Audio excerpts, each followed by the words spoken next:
کیا قیامت والے دن ماں کے نام سے لوگوں کو پکارا جائے گا؟ نہیں، قیامت والے دن بھی باپ کے نام سے ہی پکارا جائے گا. دیکھو ماں کے بڑے حقوق ہیں قرآن و سنت میں. اخلاق میں ماں کا درجہ باپ سے 3 گنا زیادہ، لیکن باپ اتنا فضول بھی نہیں ہے جتنا لوگوں نے اس کو سمجھنا. کل ایک صاحب مجھے کہنے لگے، بیچارے کافی پٹے ہوئے ہوں گے، کہنے لگے یار کبھی باپ کے حقوق پر بھی مولوی صاحب بیان کر دیا کرو، جو بھی آتا ہے ماں کے حقوق پر ہی بیان. میں نے کہا چلو میں خود ایک باپ ہوں، کبھی اپنے حقوق پر بھی انشاءاللہ بیان کروں گا. تو ماں کا بہت حق ہے، لیکن چند چیزوں میں اللہ نے باپ کو بڑی ترجیح دی ہے، ویلیو دی. نسب کہاں سے چلے گا؟ باپ سے. وہ ماں اپنا خاندان نہیں لگا سکتی بچے کے ساتھ. باپ خان ہے، ماں ارائی ہے، تو بچہ کیا کہلائے گا؟ خان. چاہے ماں کتنی بڑی سیاستدان ہو، سمجھ گئے نا؟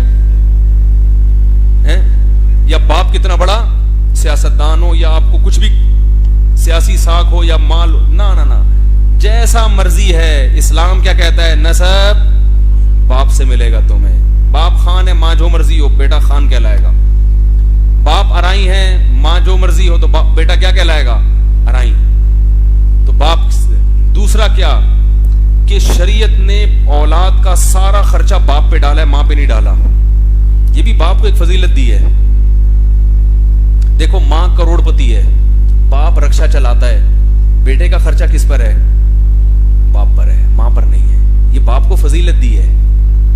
نہیں آ رہی سمجھ میں کہ اس کو پالنا، اس کے مالی مصارف، اس کی تعلیم، اس کی شادی، اس کے ایجوکیشن کس کے ذمہ ہے؟ یہ کیوں؟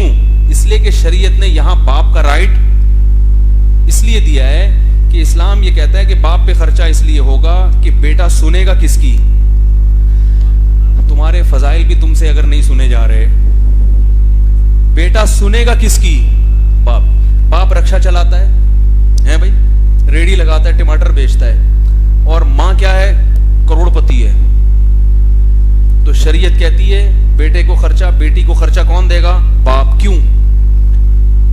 باپ کی ذمہ داری ہے. اب باپ کہے نہیں میری ذمہ، میں تو بیچارہ رکشا چلا رہا ہوں، میرے تو اپنے گٹکے کے پیسے نہیں نکلتے، میں اس کو بھی کھلاؤں، یہ کیسے ہے؟ اسلام کہے گا بھائی دیکھو اطاعت بیٹا کس کی کرے گا؟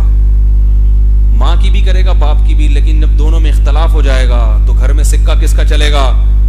تو اس لیے اسلام باپ کو کہتا ہے کہ جب تمہیں ہم نے اتنا رائٹ دیا ہے کہ حکومت تمہاری ہوگی، بیٹا تمہاری مرضی کے بغیر ماں کی اطاعت نہیں کر سکتا. تو پھر یہ تمہارا پہلے ہے، اماں کا بعد میں ہے. تو اس لیے خرچہ تم نے اٹھانا ہے اس کا. نہیں آ رہی. تبھی قرآن کہہ رہا ہے وَعَلَى الْمَوْلُودِ لَهُ رِزْقُهُنَّ. عورت نے جس کے لیے بچہ جنا ہے اس پر ذمہ داری ہے اس اولاد کی اور اس عورت کی بھی. نہیں آ رہی بات. اس کو میں ایک سائنٹیفک طریقے، وقت ہے آپ کے پاس؟ اپنے حقوق سننے کا تو وقت ہونا چاہیے بھائی. اس کو میں ایک سائنٹیفک طریقے سے بتاتا ہوں. دیکھو آپ نے کسی کی زمین پہ قبضہ کیا، اس میں بیج ڈالا اور اس میں پیداوار ہوگی، تو تمام فقہا کہتے ہیں، لا بھی یہ کہتا ہے کہ پیداوار اس کی ہے جس کا بیج ہے. لیکن چونکہ زمین استعمال ہوئی ہے تو زمین کو کرایہ ملے گا کہ آپ نے اس کی زمین اپنی پیداوار بڑھانے کے لیے استعمال کی ہے. تو جو اسپم ہے نا، اسپم جس سے بچہ بنتا ہے، اس میں بیج جو بیس ہوتا ہے وہ کس کا ہوتا ہے؟ مرد کا ہوتا ہے. اسی سے لڑکا یا لڑکی وجود میں آتا ہے. یہ جو عورتوں کو تانے دیے جاتے ہیں نا، تم بیٹیاں پیدا کر رہی ہو، یہ عورت کا نہیں ہے، یہ مرد کا کام ہے کہ بیٹا پیدا ہوتا ہے، ایکس چلا جائے گا تو بیٹا ہوگا، وائی چلا جائے گا تو بیٹی ہوگی. تو یہ آپ پر ہے کہ بیٹا پیدا ہو رہا ہے یا بیٹی. یہ یعنی مرد کے اس پر ہوتا ہے یہ اسپم پہ. تو عورت کیا ہے کہ آپ کے اس اسپم کو، اس بیج کو تناور درخت بناتی ہے خوراک دے کر. جو حیض کا خون رک جاتا ہے اس سے بچے کی پرورش ہوتی ہے. پھر وہ قرآن کہہ رہا ہے وَعَلَى الْمَوْلُودِ لَهُ. بچہ جنا گیا ہے جس کے لیے، جیسے زمین نے پیداوار دی نا جس کا بیج تھا، تو اسی لیے نسب کی نسبت بھی کس کی طرف ہوتی ہے؟ باپ کی نسبت. جو بیسک رائٹ ہیں وہ بھی کس کو دیے گئے ہیں؟ باپ کو دیے گئے ہیں. بیٹا مر جائے تو باپ کو وراثت زیادہ ملتی ہے، ماں کو نہیں. آ رہی بات بھائی؟ کوئی وارث نہیں ہے نا، تو ماں کو 1/3 ملے گا اور 2/3 کس کو ملے گا؟ یہاں شریعت کس کو ترجیح دے رہی ہے؟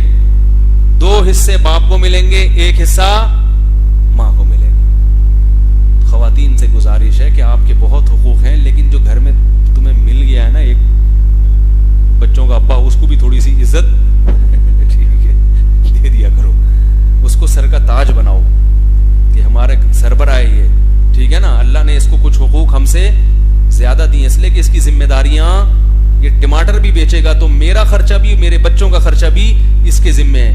عجیب بات ہے کہ عورت کروڑوں روپے بھی کما رہی ہو، شوہر رکشا چلاتا ہے، خود اس عورت کا خرچہ بھی کس پہ ہے؟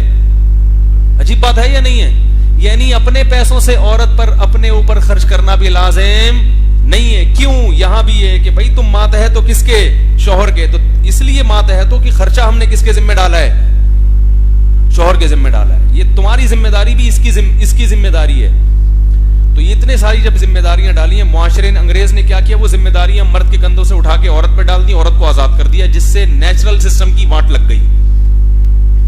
انگریز نے کہا مرد سے ذمہ داریاں ہٹاؤ، عورت جاب کر رہی ہے تو وہ خود کمائے گی، بچوں کو بھی آدھا بیوی خرچہ آدھا میاں.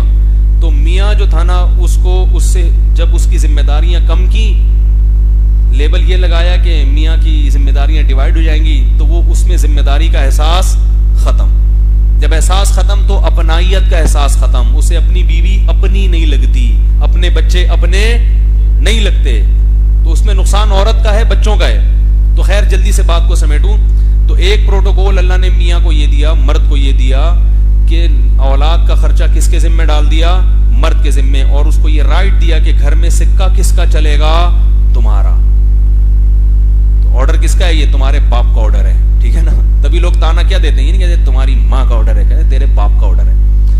ایک صاحب اپنا تعارف کروا رہے تھے کسی کے سامنے کہ میں جو ہوں نا فلاں کا باپ ہوں. تو وہ کہنے لگے میں اس کے باپ کا بھی باپ ہوں یعنی وہ دادا تھے. ایک مشہور شخصیت آئے یہاں مجھ سے ملنے کے لیے، میں نام نہیں لوں گا ان کا، بڑی مشہور شخصیت تھی وہ. تو وہ مسجد میں مجھے تلاش کر رہے تھے، تو میرے بڑے بھائی نے مجھے بتایا یہ واقعہ. کہنے وہ میرے پاس آئے اور کہنے لگے کہ مجھے مفتی طارق مسعود صاحب نے ٹائم دیا ملاقات کا. تھوڑی سی ایسے کر کے نا بتا رہے تھے. تو میرے بڑے بھائی کو پہچانتے نہیں تھے.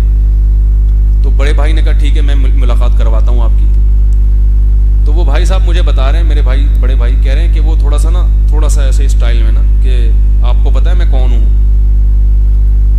تو انہوں نے کہا مجھے تو نہیں پتا. کہا کہ میں فلاں جو مشہور شخصیت ہے اس کا بڑا بھائی ہوں. تو میرے بھائی نے کہا آپ کو پتا ہے میں کون ہوں؟ میں نے کہا پتا نہیں. کہہ رہے ہیں مفتی طارق مسعود صاحب کا بڑا بھائی ہوں میں جس سے آپ ملنے آئے. تو کہتے ہیں نا میں فلاں کے باپ کا بھی کیا ہوں؟ باپ ہوں. تو یہاں ایسے موقع پہ ماں کا حوالہ نہیں دیا جاتا، ہمیشہ کس کا دیا جاتا ہے؟ باپ. ابے تو ہمارا باپ ہے کیا؟ یعنی کیا مطلب ہم تیری سنیں کیا؟ تو ماں کی بھی سننا واجب، باپ کی بھی. لیکن جب دونوں کی رائے میں اختلاف ہوگا تو کس کی سنی جائے گی؟ باپ کی سنی جائے گی. یہ تیسرا حق ہے شریعت نے باپ کو دیا ہے. چوتھا حق شریعت نے باپ کو کیا دیا کہ باپ اپنی بیٹی کا ایک جگہ رشتہ کرا دیتا ہے، ماں اس کے خلاف کراتی ہے، تو شریعت کس کے نکاح کو مانتی ہے؟ بولتے کیوں نہیں بھائی؟ باپ کے نکاح کو کنسیڈر مانے گی. باپ نہیں ہے دادا، صحیح ہے نا. اہم معاملات میں شریعت ماں کو کہ نکاح ایک اہم معاملہ ہے نا، کلعدم مانتی ہے شریعت اس کو. کلعدم ہے یہ. باپ کا کیا ہوا نکاح کیا ہے وہ مانا جائے گا. اور بعض فقہا کے نزدیک تو باپ کی مرضی کے بغیر نکاح ہوتا ہی نہیں ہے. ماں کی مرضی کے بغیر ہو جائے گا، باپ کی مرضی کے بغیر نہیں ہوگا. تو یہ رائٹ بھی کس کو دیا شریعت نے؟ بولو بھائی، باپ.